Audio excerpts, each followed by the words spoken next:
65ஆம் சங்கீதம்.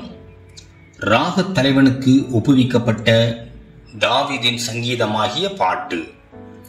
தேவனே, சீயோனில் உமக்காக துதியானது அமைந்து காத்திருக்கிறது.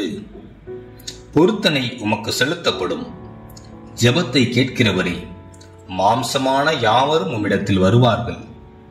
அக்கிரம விஷயங்கள் என்மேல் மிஞ்சி வல்லமை கொண்டது.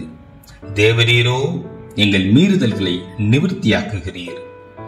உம்முடைய பிரகாரங்களில் வாசமாயிருக்கும்படி நீர் தெரிந்து கொண்டு சேர்த்துக் கொள்கிறவன் பாக்கியவான்.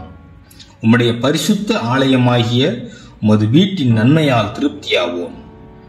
பூமியின் கடையாந்தரங்களிலும் தூரமான சமுத்திரங்களிலும் உள்ளவர்கள் எல்லாரும் நம்பும் நம்பிக்கையா இருக்கிற எங்கள் ரட்சிப்பின் தேவனே, நீர் பயங்கரமான காரியங்களை செய்கிறதினால் எங்களுக்கு நீதியுள்ள உத்தரவு அருளுகிறீர். வல்லமையை இடைக்கட்டி கொண்டு உம்முடைய பலத்தினால் பர்வதங்களை உறுதிப்படுத்தி சமுத்திரங்களின் மும்முரத்தையும் அவைகளுடைய அலைகளின் இரைச்சல்களையும் ஜனங்களின் அமளியையும் அமர்த்துகிறீர். கடையாந்தர இடங்களில் குடியிருக்கிறவர்களும் உம்முடைய அடையாளங்களின் நிமித்தம் பயப்படுகிறார்கள். காலையையும் மாலையையும் கலிகூற பண்ணுகிறீர். தேவரீர் பூமியை விசாரித்து அதற்கு நீர் பாய்ச்சுகிறீர். தண்ணீர் நிறைந்த தேவ நதியினால் அதை மிகவும் செழிப்பாக்குகிறீர்.